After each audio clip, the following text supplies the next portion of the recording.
Good morning. Good morning.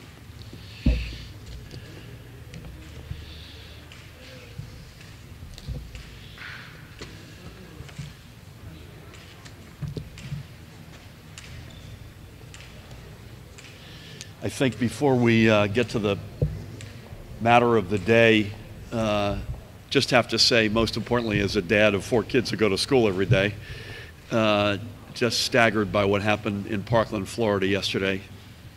An extraordinary, yet another extraordinary, sad chapter.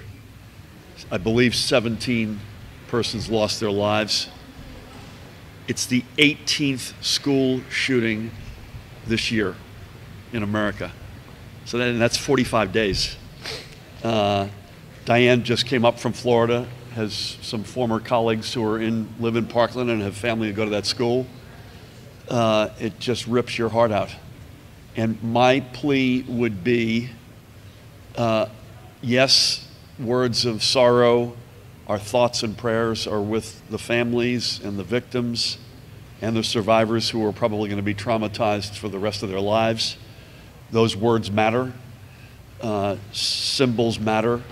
We will be lowering flags in New Jersey at an appropriate point in commemoration.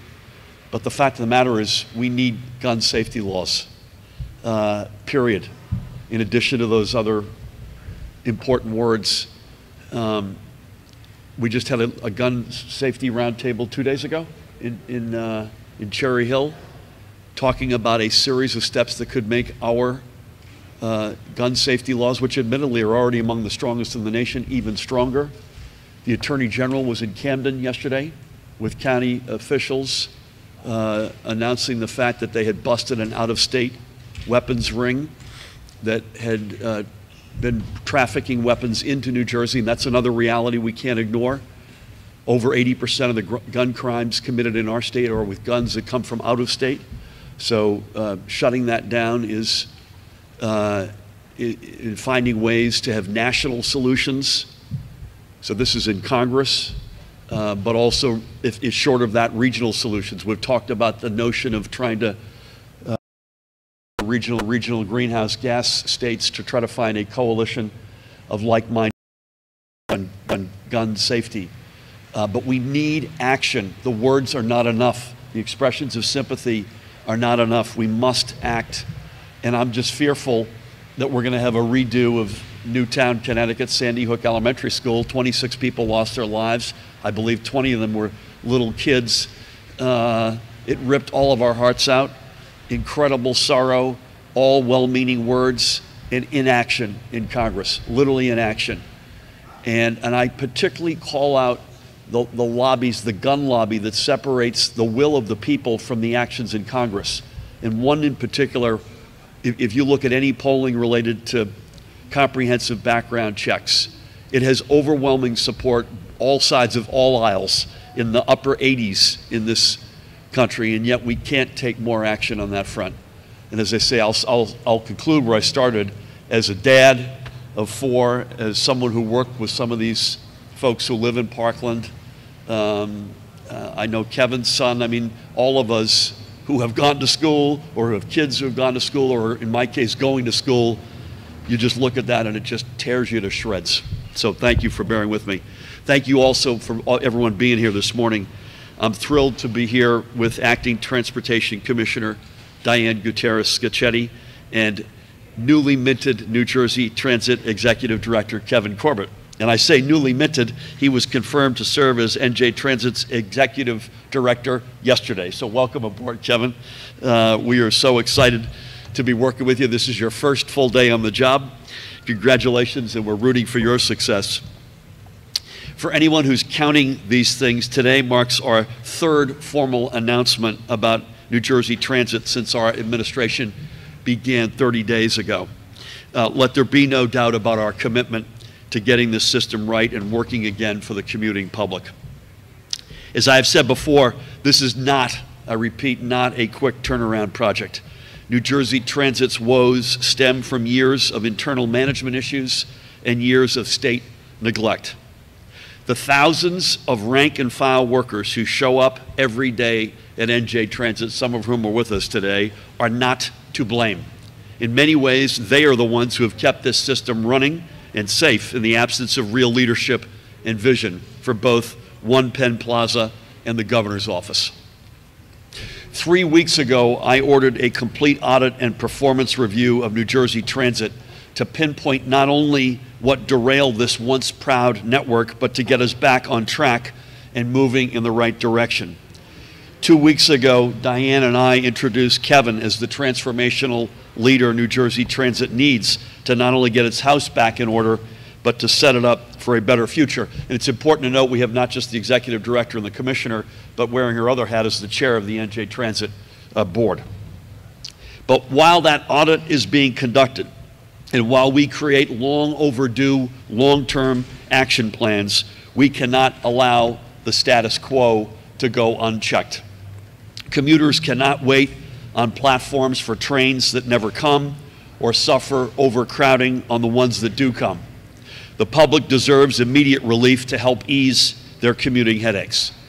So today, along with the acting commissioner and the executive director, I am announcing a series of steps New Jersey Transit is taking to help ease car shortages and overcrowding that stems from this lack of capacity. These are changes, by the way, that are already in progress to ensure that New Jersey Transit riders are not faced with constant stress and anxiety associated with catching their trains.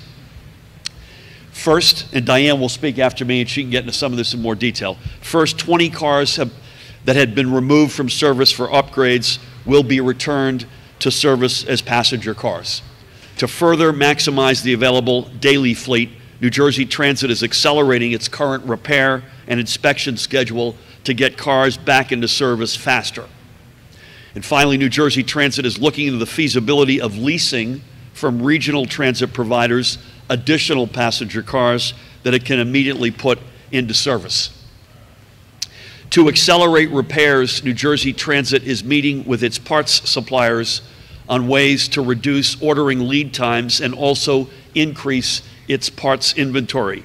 The goal is to ensure a ready supply of parts before, I emphasize before, they are needed, so repairs can be made sooner and cars can more rapidly be returned to service.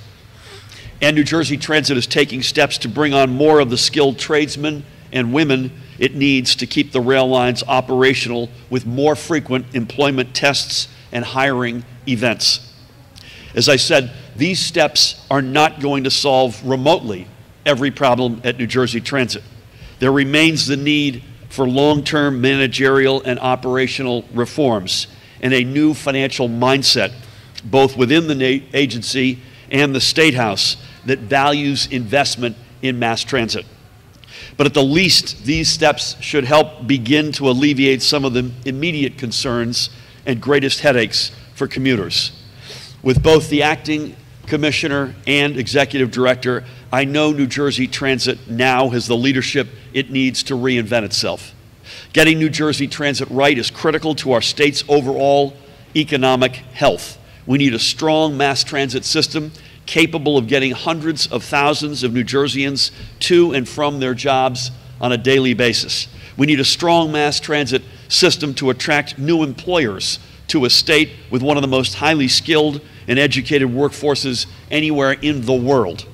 Let me add that we will get New Jersey Transit right even as we make the case to the Trump administration and Congress that the Gateway project is too important to our national economic prospects to not invest in. We need the federal government to be a partner in our economic success, and I look forward to working with our congressional delegation to make this strong case.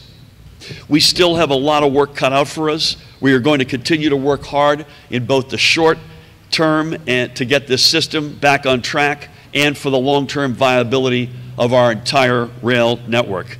I would now like to ask Acting Commissioner of Transportation Diane Gutierrez-Scacchetti to speak in a little bit more detail on some of these items. Diane? Thank you, Governor. Always a pleasure. Thank you very much. I'm going to try to give you a little bit more detail on the points that the Governor has raised in terms of our activities. So essentially what we learned coming in is we were about 37 cars short of being able to provide what would be full daily service. And that's 37 Exactly. That doesn't count the number that we would like to have available to us if we have a breakdown or something else occur. So we were able to identify those 20 cars that are sitting in a yard. They were there for the purposes of doing some upgrades. They don't need to stay there and wait, so they are going back into service. As of this morning, 12 of the 20 are back in. And the idea here, obviously, is to increase capacity and allow our commuters to sit down on the train as opposed to stand in crowded trains. We have a preliminary agreement that we are finalizing with Maryland Area Rail Commuter. They have 20 cars that they can lease to us for a period of time, and what that does is it allows us to have some cushion so that if there are mechanical difficulties or any other issues and we have to take a car off, we can immediately replace a car, and we're not putting cars that aren't full sets. As for the outsourcing of repair, our unions have been working with us to make this happen. We have a time frame of about March to get through the repair backlog. So today, our yards are full of cars. There's not room in those yards presently for them to continue to work. So we need to get a better logistical plan in place to take cars off and put them back in service. That's two parts. One of them is having parts in inventory, so as you take a car off, you can immediately repair it and send it back out. And the other one is to get some help in developing the right workflow, and so that we're not taking cars out that are sitting, right? Like any other assembly line type of an operation, there is a workflow. We need to have that better defined. So we are working to bring someone in to assist us, some expertise in to assist rail operations to get that flow back on track. It's very important for me to point out, these are not my ideas. These ideas came from empowering NJ Transit staff to come to leadership and say, these are some things we can do quickly. And so Kevin and I can be at the top of the food chain, but these are really folks that need to be empowered, and under the governor's leadership and the governor empowering us to be leaders, this is what we're finding with transit. So I can't emphasize enough that I agree with the governor's comments that it is the folks day in and day out who've kept the system running. I can't answer and I won't answer what happened in the past. You know, that's why they tell you your windshield is bigger than your rear view mirror. We're looking forward, and so we're going to keep looking forward. One thing I hope you all pick up is the fact that we are doing a lot to increase hiring. One of the issues we have is high turnover rate in certain skill sets. So what we have done is we have increased the frequency of employment testing. We did a special employment opportunity at Bergen County Community College where we accepted over 400 applications, tested over 200 individuals right on the spot, and are beginning to make offers to those folks so we can maximize availability of staff to run these trains. I can put all the train cars out there I want, but if I don't have folks to operate the train system, it does not matter. So again, this is a relatively what I would call foundational, fundamental type of a plan. The governor's absolutely correct. We are not going to. This is not going to change things overnight. You know, people aren't going to call you and be happy. We've read some of the comments after yesterday's meeting, before yesterday's meeting, about what people want. We know they want on-time performance. We know they want to sit down. We are doing our very best to deliver as much of that practically as we can, but it is going to take time. I'm so happy to have Kevin on board so I can go back over to the DOT and have him start doing this for me, and having a team, right? The best products come from a team. So these first six points that the governor's laid out are going to make initial changes. Please don't expect this every week. We will continue to proceed in this direction, and I know that with the governor's support, we will be able to do a lot more. So with that, Governor, we take questions. I would love that. If that's okay. Sir.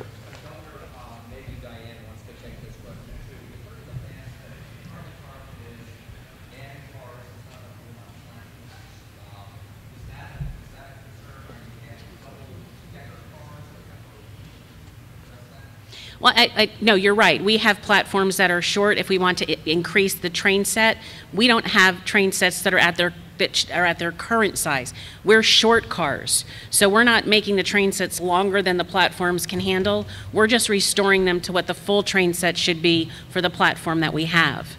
The longer train sets is a longer funding issue that will be Kevin's challenge with our other rail partners. Sir. How soon can commuters expect to see relief? How soon will they start to see a difference? So I'll give you a general answer, but before I do, sir, in the age of the iPhone, I want you to know that I was admiring the fact that you had your phone up filming this and with one hand balancing your pad on your thigh writing. So I just wanted, we all noted that. We wouldn't be doing this today. We're not doing this for show. So we think these are meaningful steps. How soon and specifics, I'll defer back to Diane or Kevin. So what we're doing with the rail cars, the additional rail cars, is happening now. So of the 37 that we've been short, we have 12 more in service. We'll be bringing up the 20, working with Amtrak, working with Maryland to finalize that deal to get those cars up here. I'd say, Larry, fairly, it's going to be a few weeks. It takes time, but we're going to keep adding cars every day. Every time they have a car that's ready to go online, it's going to go back out into service. As far as the hiring, and again, Kevin, you might want to talk about this a little bit more, is there's a training period. So even after we hire these folks, it's not like we hire them and they come out as electricians or engineers. They have to go through a training process. So again, our goal here is to try to get, and I hate to use this because it's so cliche, get things back on track, right? We don't have that pool today. So we have to worry on a holiday or a long weekend holiday that we're going to make sure we get the folks that are scheduled to come to work to come to work. We don't have the bench if people call in to make certain we can run every train. And so I don't want to go, I want to sleep at night. I don't want to worry the next morning that I'm going to read about or get up and find a story about train annulments and cancellations and all of that. So I think, Kevin, you might want to talk a little bit about, thinking about staff-wise what our plans will be. Sure. Thanks, Diane. And certainly I'd just like to reemphasize what Diane said about being a team, both from the NJT staff as well as, Diane, myself, and certainly the governor. You don't put people in a position, give them responsibility unless you give them authority. And I think what Diane said, when you start getting people in New Jersey Transit realizing that they're going to be empowered to come up with suggestions and we'll help them, it's just incredible, just a brief time I've been interacting, to see that reaction. So these points that came up came from staff. As far as the timing on that, I think there's two aspects. One are the engineers for driving the trains.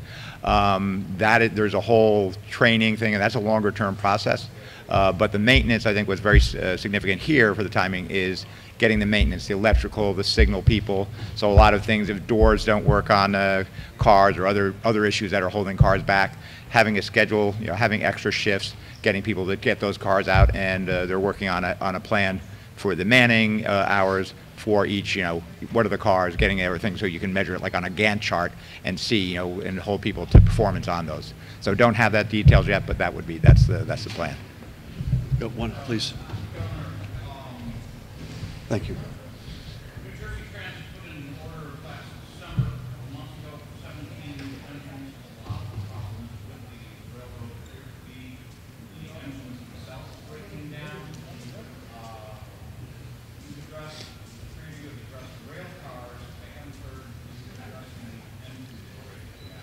No one to defer to experts, so I'll step back.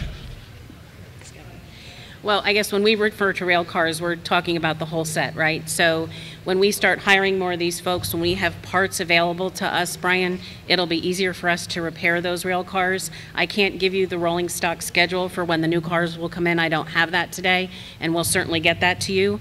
But at the end of the day, when we talk about taking cars off, I'm not talking about just taking passenger cars off with broken doors. It's all cars that need to be addressed. And right, so FRA has a process where we take cars off to inspect them routinely.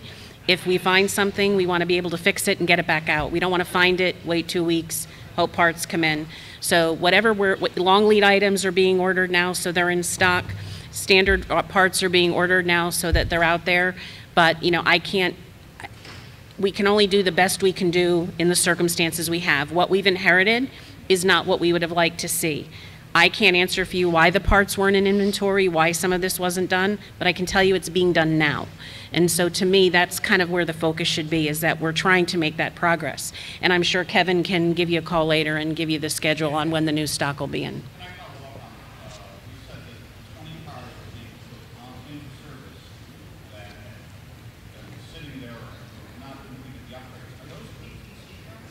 Yes, they are. They're cars that we have not yet had the ability to test, so we're just starting that testing process.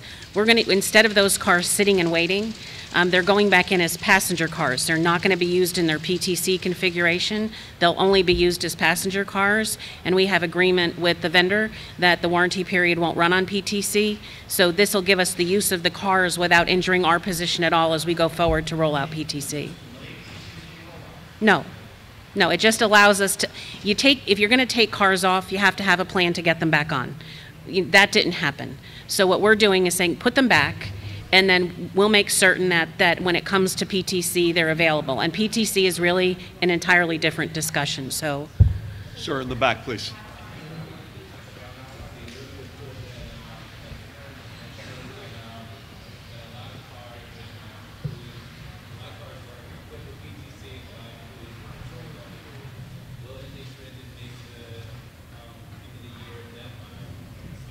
Sorry.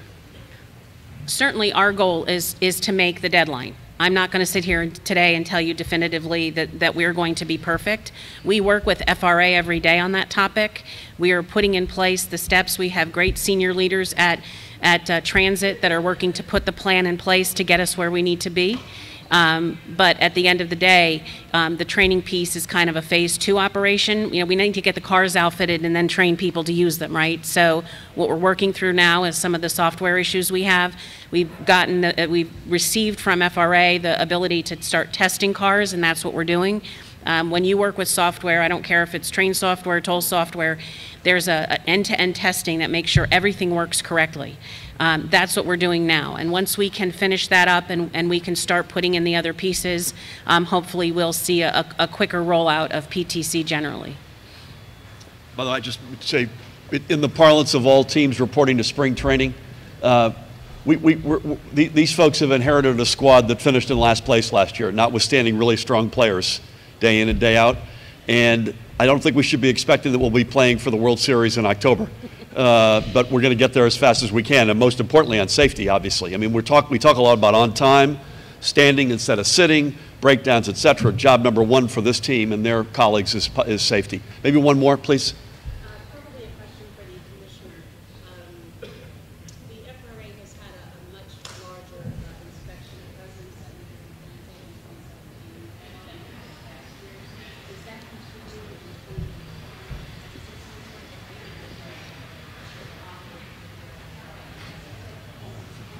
I can't answer today what the FRA schedule will be for their continued presence at NJ Transit. They work with us closely. We can certainly get back to you and let you know what the schedule will look like. FRA, I like to believe, is our partner in this. I think that's fair, Kevin?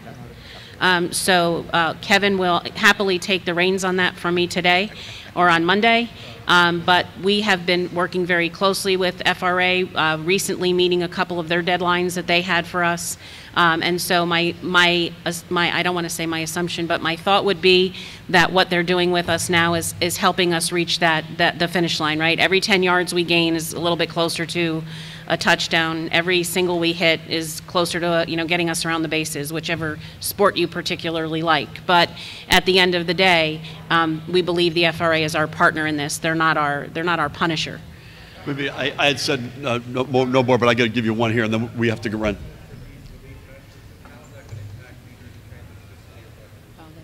Go ahead, please. Our arrangement with Maryland is an equipment swap. That we have a locomotive that we were going to salvage that they were interested in, so we will transfer to them that locomotive in return for the 20 rail cars. As far as the outsourcing goes, we'll get you a cost, but it's a short-term arrangement, only taking us through March, so that would be relatively inexpensive given the cost of not having cars in service. So those are really the two major costs. The hiring, all those programs are being done by in-house staff. So I think that at the end of the day, this is a fairly effective program at a relatively low cost. So just as it relates to next year's budget, and I'll conclude with this, we're putting our budget together, so bear with us. We've gotten a couple more weeks to do that, so we'll give it to you in specificity when we're ready. But we campaign bemoaning the enormous cut of state support to NJ Transit. So you should assume that this is a very, very high priority for us going forward. Thank you all for coming out today. Welcome aboard. As always.